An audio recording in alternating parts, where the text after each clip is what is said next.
Hi, it's Megan Lynn Allen, and I'm here taping the most recent, hot off the presses, Strictly Businews episode. We're here outside Salon 322 in Feeding Hills, Massachusetts. We're going to talk to Maria, see what goes on inside the salon. I can't wait.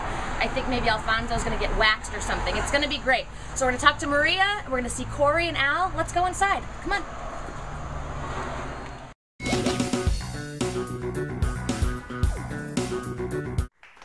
Alright, welcome to another episode of Strictly Business. I want to thank Megan for coming on today. This is Corey, my co-host, and I'm Alfonso, and welcome to the show. And we're going to go right into the hot topics. First topic, Google engineer fired for accessing user data. It's the second time it's happened in Google. He violated internal security policy. The guy's name is David Barksdale. He used his clearance to access private data of multiple people, and it included 4 minors. I want to know what data he accessed. I know. Email, right? It's got to be, what do you think it is? Well, I mean, there's email, there's Google Docs, there's, all the apps that they have, like, they can go public, but you can also do private as well. Right, and for minors, that's the most troubling part, Yeah. I think. Right. I mean, the Google article said it's happened twice. It's either a miracle that it's only happened twice, or we don't know. But It's a cover-up. You know, Facebook, Google, you have to imagine the people there are accessing people's information all the time, even with privacy policies. Well, Google has 200,000 employees, so, Right. I mean, 2 out of 200,000, that's good numbers for, well, I mean, it's not good, but I'm sure more times it's happened, they just cover it up. This just happened to get in the media. Well, props to Google for addressing the issue. I mean, this isn't something you want to sweep under the rug, No. especially in such a high competitive industry that they're in. I mean, granted, they're in so many different industries right now, but this isn't something that you want to just let slide. So. No. Well, I'm guessing they can't let it slide. Right. I mean, they did just buy Slide, so hey. Yeah. I mean, somebody was going to them, so yeah. But it'll be interesting to see what happens with legal. Yeah, I know they got rid of the guy. I'm not sure if they're suing him. I don't know what's going on, but I read from, it was a tech blog online. It said his name's David Barksdale. They got rid of him. That's that. I don't know. Anything else? Just how is he the only person that has this access and he actually used it, or? I think they're not allowed to go into user data. Okay. You know, like everyone sets up accounts, they set up stuff, like it's there, but like I don't think the employees are allowed to go in it. I see. Okay. I think he override whatever into it and did something. I don't know why he wanted to go into there. Pedophile. I don't know. We'll see. Not only is he fired and doesn't have a job, but now he's a pedophile. Yeah. He's in big trouble. Yeah. Let's go to the next topic. YouTube is going live. They're doing an experimental trial launching with 4 media partners. Young Hollywood, which is an online television outlet, Next New Networks, it's whatever, How To Guide, Howcast, and Rocket Bottom, Internet Culture Vlog. Corey, Miss Social Media, do you know what a vlog is? A vlog? No, I have no idea. What is a vlog? It's a video blog. Video Okay. blog. Thanks. YouTube will be live streaming, and they're saying it's a natural evolution to the online video. But they're not the first to do it. There's Ustream, Livestream, Justin TV, but YouTube is the largest web video source online, so I mean it's a natural step for them to go live. Do you know they were mentioning some of the events that they had live stream? Where do you go to find information on when they're having these live events? Do you know? Well, YouTube hasn't had any live events. They've had sporadic one here and there. Right, like the YouTube. They said the YouTube concert, the State of the Union address. Like, where would I go to find information on? Because I don't find that they have a news. They have a news feed. No. They would. I don't know. I've never heard they did any live event. Yeah, it's brand new, so I guess if you go there must be a Ustream kind of a channel on there. Right. I don't know. This is something that when you brought up this topic, I actually had personal experience with in real life. I do videos for Howcast.com. Oh, that's right. I'm that's an actor right. for them. So there's a local filmmaker out of Northampton, Dimitri Labarge. And so when I got this topic, I was like, wow, I mean, my stuff wasn't that live streaming, but Howcast and YouTube, so I can't wait to see what exactly will be live and how it can be interactive. I think part of what they want to do is have real-time interface with users in the moment, live comments and commenting back. So it'll be fun to see if it works. You know, people don't think of that when they think of YouTube. Well, one of their media partners, Rock Bottom, they're planning an hour-long variety show for the live stream, so people can catch it live. Which, I mean, it would be good. It's kind of like seeing live episode TV. Watching live stream versus just regular tape programs like Strictly Businews. It's the live stream has which is just as entertaining and engaging as always. The live stream grew 648% in just last year. So that means we're gonna be doing a live episode very soon.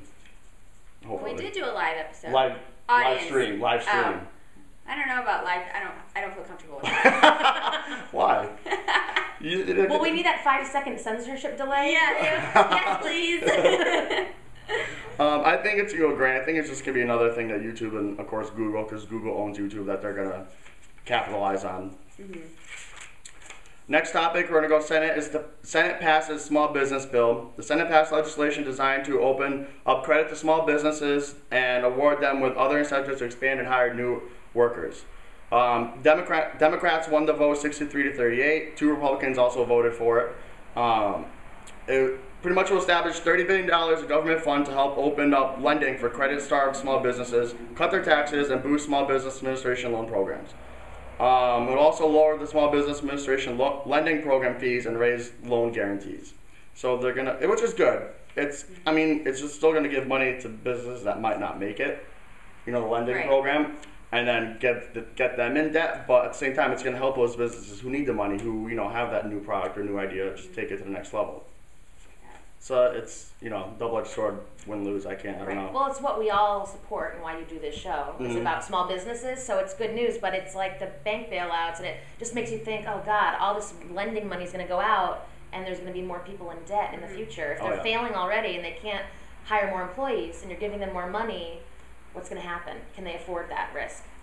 Although the lending may seem flexible, I think that there's definitely certain restrictions around things. Like, I know from my experience with an FHA loan for like home buyers, although they give you the flexibility with, you know, interest rates and money down and things like that, there are certain restrictions that you have to abide by.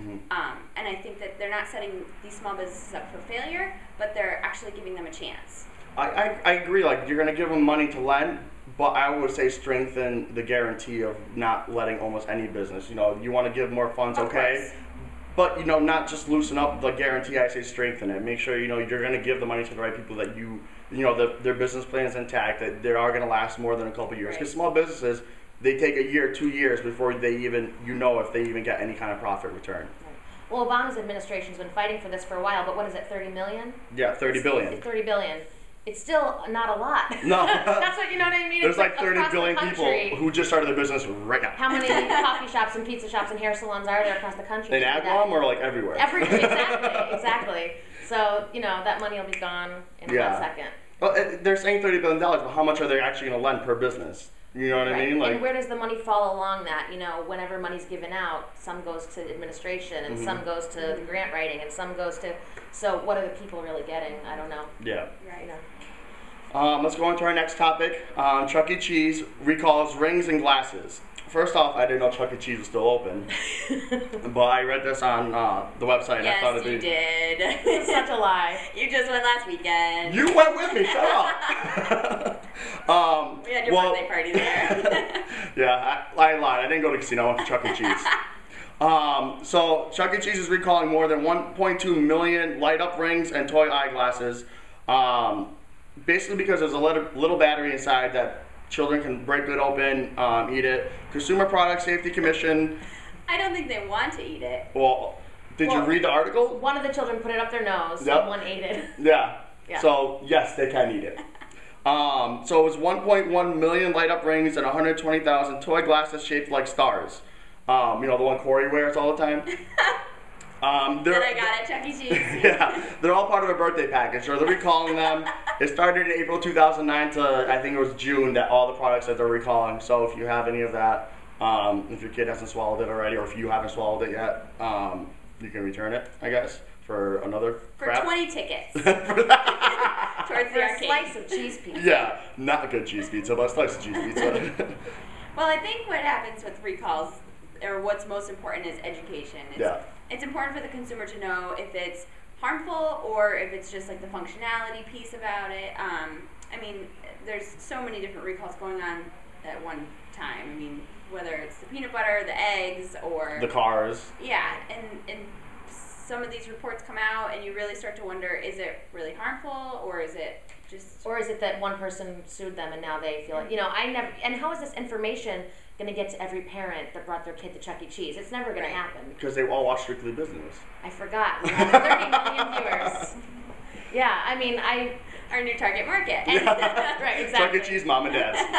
we'll be filming from that thing where you jump in the balls. That's where we'll be filming our next episode, right? Yeah. Oh, I want to tape it in front of the big bears that like dun dun That's gonna be great. In the ball pit, that would be hilarious. Throw balls when you mess up, Blooper. Let's go on to our final topic. FedEx profit doubles, but they're still laying off 1,400 employees. They actually strengthened in their international shipments and boosting the net income, but FedEx is still cutting the jobs because the U.S. In total is losing. The shares have dropped 4%. FedEx earned $300 million in the first quarter, but the freight segment lost $16 million and has been losing money for 4 quarters straight. I understand why. I just don't get, like, they're making money, but they're still going to lay off people. Like, overall, they're making money, but, just because the U.S. isn't doing great right now, they're going to just lay off 1,700 employees. That doesn't help the economy at all. Well, they're doing great last quarter, right? Mm-hmm. So if they've been doing not so great, like everyone else in the world, for 2 years or something, I guess it's finally weighing out. It's not a great, it's not great to lay off people, but it's got to be money. Right. Just because they're doing great one quarter, how have they been doing for 3 years? Sure. Yeah. I mean, I think everything correlates. Business is going to go up because people are ordering offline, off their smartphones. People are ordering all the time through, the web. However, people also, I work in a supply chain, and customers want to not only consolidate their packages, but they're shipping to one destination and they're distributing from there. So yes, they want, they mentioned LTL in the article, which is less than truckload, and LTL shipments go out, but it takes longer. So it's a double-edged sword because the consumer wants it now, but they want it cheaper. So in order to do that, you ship it LTL, but LTL runs the risk of damaged product and longer waiting times and things like that. So I do think that a lot of things are in correlation. I mean, UPS is the largest. Yeah, FedEx is number 2. Right. And I looked up, it said FedEx has revenues in 2009 of $33.16 billion, and then UPS had $45.3 billion. So, that's a tremendous increase from first to second. Right. But I think that they're both, doing the same thing. The layoff probably has a lot to do with automated processes, too. Mm-hmm. I don't know. I feel like, 1,700, I don't know how many are going to be mass employees, but with the whole unemployment and how they're going to be ending the check soon. Granted, I think if you get unemployed now, you're still eligible for after the 99-week program that they extended. Right. But still, the funds for unemployment they're almost gone. So I don't know how that's going to play off. I don't know how many of them are in mass. It didn't really say in an article, but 700 employees is kind of a lot. Right. Well, at any time that you get laid off, you have the potential to collect unemployment. Yeah. But it won't be for the 99 days anymore. But you're absolutely right that the funds and unemployment are diminishing. Yeah. Well, maybe they're going to be getting not incentives, but what do they call it? When they give you a nice pat on the back, see you later, they give you a severance? Yes, severance. Maybe that's what they're going to give their employees. I don't know. But maybe out of the 1,700, there's going to be early retirements out of them. Right. So, we just don't know unless you work for FedEx and don't know. Well, Megan, thank you for coming on. You're welcome. And we'll be right back with the networking events to watch this year.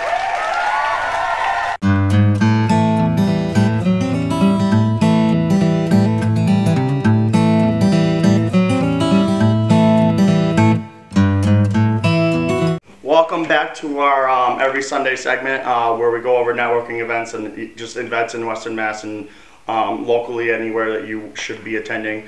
First up, the 24th, the end of this week, is a Western Mass Tweet Up. It's at the Apollo Grill in East Hampton. You don't have to be part of Twitter to go. It's a good event to go and mingle with people and just meet people. I've met a ton of people at the first one I went to. Good people to go and meet. On October 3rd, they're having their 20th annual SIDS race, and you can find out more information on it's sidsrace4life.org.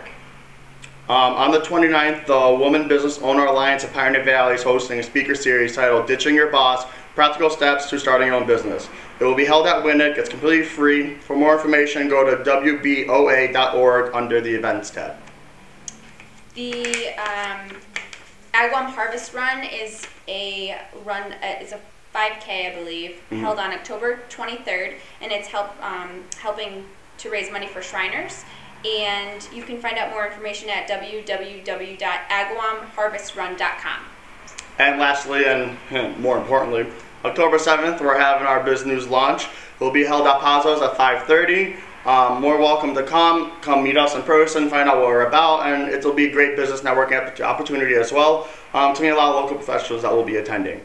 To register for the event, just go to businesslaunch.eventbrite.com, and then just register, and you can just go and meet us there.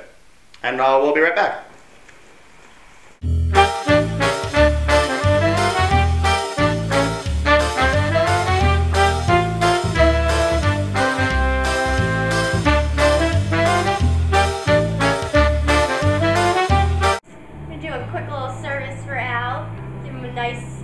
Simulate a scalp with tea tree scalp treatment. What will this do to me? You're not gonna like bleach me, are you? No, you're not. Well, I'm saying these look like M&M. hey, he's not. He's a brunette now. He's switched over. Is this a good look for me? What does this do? It actually stimulates your hair growth in your scalp.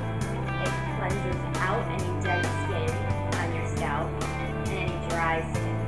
So, just kind of like a refresher.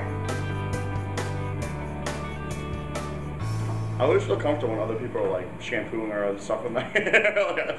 I don't know. Like when you go to get a haircut, like they rinse and everything.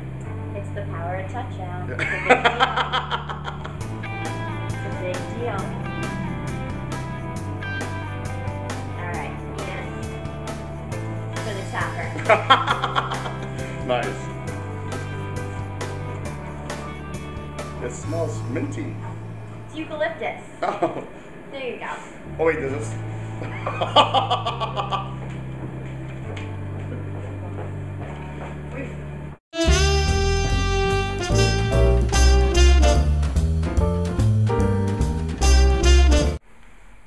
And welcome back to Strictly Biz News. This is Maria Santinello, no relation, not that we know of, I don't think.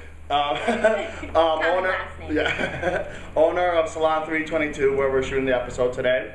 She actually just gave me a scalp treatment, something, right? Yep, and yeah, this is why I look like this. And so let's just get right into the spotlight. Maria, how long have you been doing hair for? I have been doing hair for 5 years now. I went to hairdressing school immediately right out of high school, and I moved down to Rhode Island, Cranston, and went to Palm Beach. Nice. So what made you want to open up your own salon?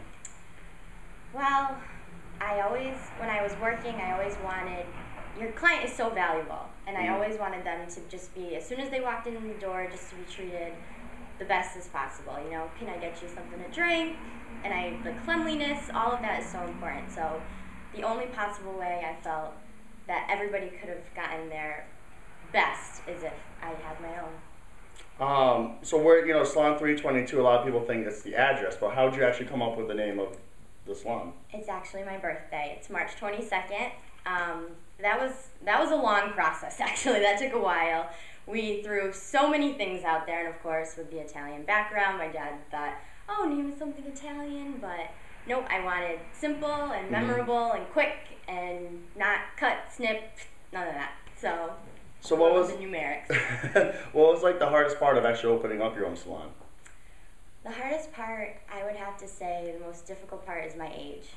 It's, there's a lot. You have to maintain a business, a social life, a relationship, and I can't complain though. I've realized, like, with all the women that I have and that come in, they balance 3 kids, the laundry, grocery shopping, they come home, they work, and then they have time to work out, so really I can't complain. But if I had to say, I would go with Sage.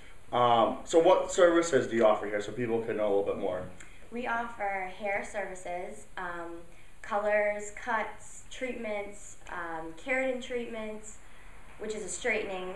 We have nail services, pedicures, manicures, gel manicures, which is a manicure that lasts up to 2 weeks. We are actually going on Monday for the SoCap extensions, which is a infusion extension with keratin that lasts like up to 6 months, and that's pretty much it. So pretty much hair and nails, basic, cover all. Men, we service men. So as you can tell. As you can see, men's color, men's cuts, and the scalp treatment. So what's been your greatest accomplishment so far? the best part and the greatest accomplishment is the buzz that you hear. Like, you do somebody's hair, they go to an event, it's the best feeling to know that they said, oh, we went to Salon 322, and we loved the experience, and we had a great time, and not so much when I do their hair, but when it's my staff, because they are reflecting on me more than anything, and I've spent the time and the hours to train them, and I have 3 wonderful girls, and I have 2 receptionists, one of them being my mom, and it's great, and I couldn't have done it without my family. They've just been the biggest support system, and I'm really lucky. I have 2 friends in the business, my former employers, and a good friend that owns a spa in West Springfield, and they've just, have been everything. I couldn't have done it without any of them, none of them. So are you actually looking for stylists? We are. We have 3 seats available left. So we do like a 3-step hiring process. We do like a phone interview. I have them bring in a model, and they can show me that they can color and cut and be neat and clean. That's our biggest thing. And yeah, we have 3 more open available spots. What's the website so if they want to go get more information? It's www.salon322.com, and you can visit us on Facebook. We do a lot of updates on there. So.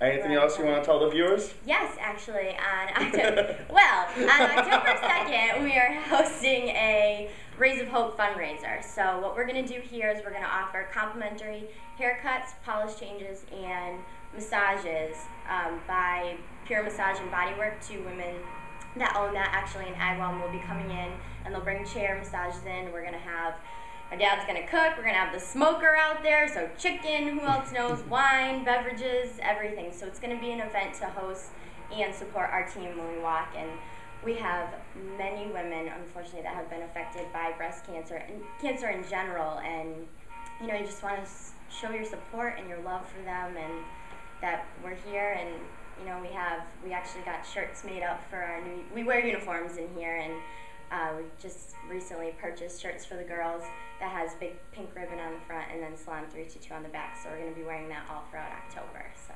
great. Come check it out. It's Saturday, October 2nd at 1 to 4. Great. Maria, thank you for letting us come in. Thank you for scalp treatment. Anytime. Thank you. And we'll be right back.